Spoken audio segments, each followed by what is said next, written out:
Bagaimana? Sampai Dari di DU DU, ya? DL, Pak. Oke. Iya, yang tadi, Pak. Siap kalau begitu.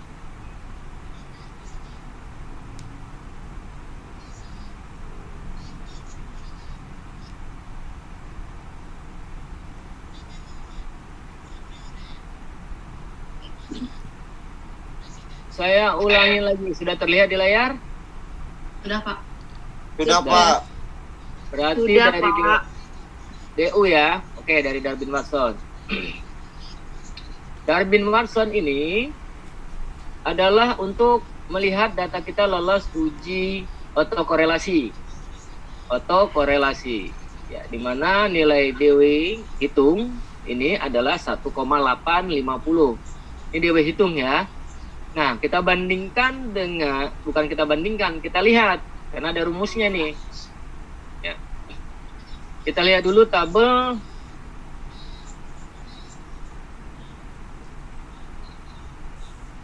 Ini adalah tabel Darwin Watson atau DW.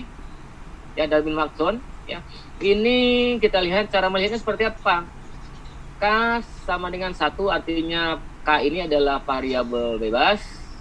Ya, jadi variabel bebas kita ada berapa ya? 2. Jadi kita ambil adalah K sama dengan 2.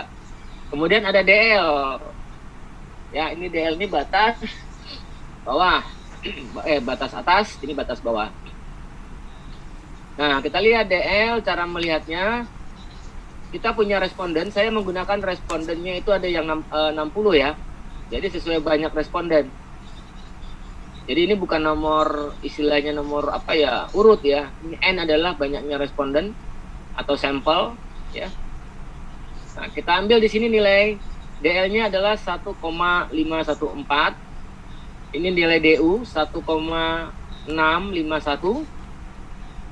Kita kurangin nilainya. Maaf, bukan dikurangin, kita kasih rumus 4 dikurang DU, 4 dikurang DL. Ya, jadi kalau 4 dikurang 1,651 berapa nilainya nih? Sama dengan. Ya, kalau 4 dikurang 1,541 sama dengan. Apabila hasil pengurangannya ini ya, kemudian antara 151 sampai hasil pengurangan dia ini 1,514 dikurang ini, data kita ini hasil DW hitungnya masuk di antaranya, maka dikatakan data kita lolos uji. Ya, jadi rumusnya itu 4 dikurang DLDU. Ya, kemudian kita pakai DL dan DU-nya, dan hasil pengurangannya apabila data kita berada dua-duanya di dalam itu, di dalam ini, ya, di antara mereka tadi, maka dikatakan kita lolos DW. Itu sederhananya, ya. Kalau lihat rumusnya nanti kalian lihat, tanya aja di Google, ya, di mana lebih besar, harus lebih besar, harus lebih besar, nah gitu. Kemudian untuk berikutnya kita lihat untuk bagaimana data dikatakan lolos uji collinearity atau multicollinearitas. Kita lihat di tolerance dan PIV. Jadi nilai tolerance dan PIV. Nilai tolerance ini harus lebih kecil dari 1. Ya, artinya kalau di bawah 1 dia dikatakan data lolos.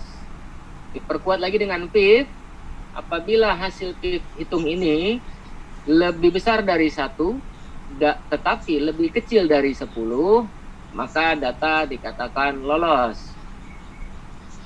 Ya. Kemudian yang berikutnya, kita lihat hasil uji normalitas data. Kita lihat dari gambar ini. Apabila gambar ini titik-titik data mengikuti garis diagonal 0, maka dikatakan data normal. Makanya disebutin normal PV plot regression.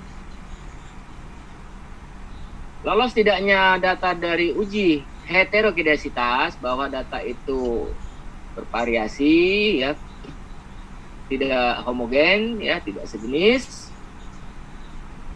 Maka kita lihat dari ini, titik-titik data menyebar tidak berpola. Artinya datanya menyebar di antara garis nol, nih, menyebar di sini. Maka dikatakan, dan tidak berpola, maka dikatakan data lolos uji heterokineasitas. Sampai di sini, ada pertanyaan?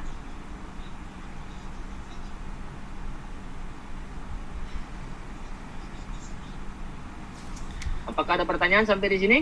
Tidak ya, saya pas. Pak, tadi yang DW tuh emang harus 4 ya Pak? 4 dikurang yang ada di tabel DW Ya. ini.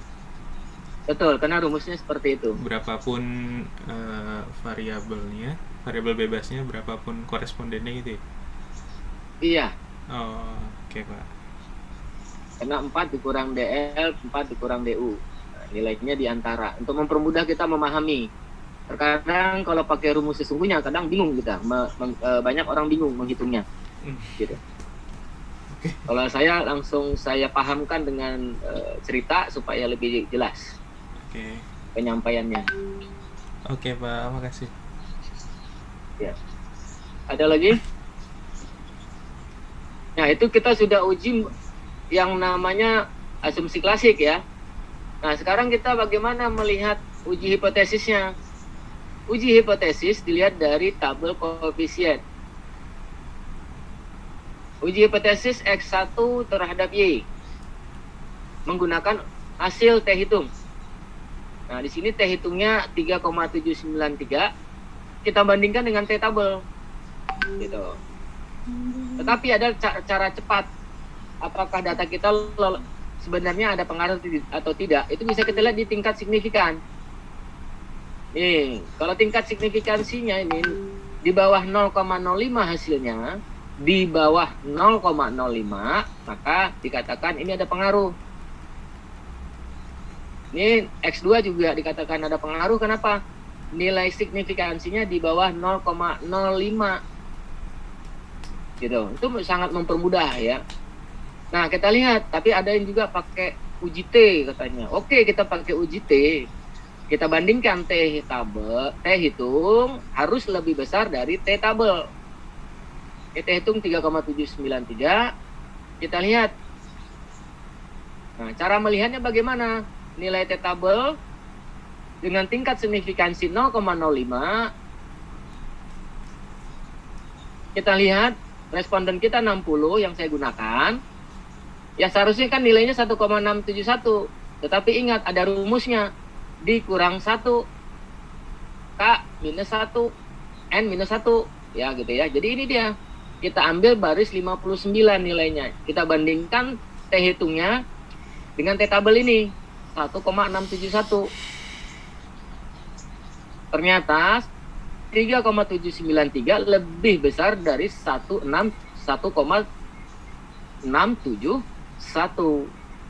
Nah, begitu. X2 juga ternyata lebih besar nih T-nya daripada 1,671. Gitu ya. Paling gampang lihat aja di tingkat signifikansinya nih. Kalau di bawah dia lebih kecil dari 0,05, udah ada pengaruh dah gitu. Ya. Untuk uji hipotesis 1 sudah, hipotesis 2 udah. Kita uji hipotesis 3. Di mana hipotesis 3 kita menggunakan tabel ANOVA yang di atasnya. Dengan membandingkan F hitung lebih besar dari F tabel. Ya, kalau kita lihat dari tingkat signifikansinya ternyata di bawah 0,05, lebih kecil dari 0,05, artinya sudah ada pengaruhnya. Gitu. Bahwa secara simultan X1 dan X2 berpengaruh terhadap Y. Tapi apabila kita ingin membandingkan F hitung dengan F tabel, ya kita lihat tabel kita. F, nilai tabel nilai F. Cara melihatnya seperti apa? DB penyebut adalah banyaknya sampel. 1, 2, 3, dan seterusnya adalah banyaknya variabel bebas. Jadi kita pakai 2 untuk variabel bebas kita karena X-nya 2. Kemudian di baris berapa? 60. Seharusnya kan ini. yang saya blok. Tetapi ada rumusnya. Dia harus dikurang 3. Ya, dikurang 3. Kenapa? Ada 3 variabel. K2 ya. Dikurang 3. Jadi apa ya? Di mana kita ambil? Di 57 ya. Sampai sini ada pertanyaan? Jadi 3159 ya, nilai F-nya ini kita bandingkan 26,276 ini lebih besar daripada tadi nilai 3,159. Artinya dapat dikatakan bahwa secara simultan terdapat pengaruh X1 dan X2 secara bersama-sama terhadap Y. Uji hipotesis telah selesai. Oke ya, ada pertanyaan? Oh, berapa besar pengaruhnya, Pak? Oke, kalau berapa besar pengaruhnya, kita lihat di adjusted R square, di model summary. Di sini, besarnya pengaruh X1 dan X2 secara bersama-sama terhadap Y adalah sebesar 0,461 atau 46,1%. Sedangkan sisanya Y dipengaruhi oleh faktor lain. Itulah kesimpulan dari penelitian kita. Jadi berapa besar pengaruhnya? 46,1. Sisanya dipengaruhi oleh variabel lain. Jadi 100% dikurang 46,1%. Jadi kalau kesimpulannya berapa? 53,9% variabel Y dipengaruhi variabel lain.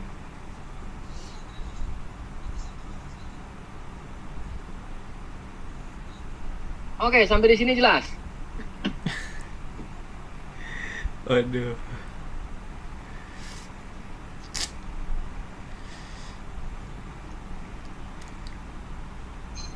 Apakah jelas?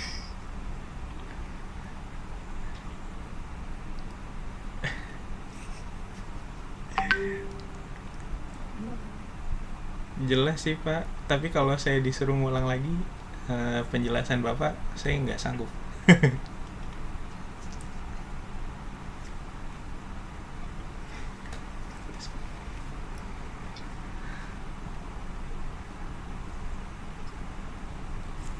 Ada yang nyatet nggak?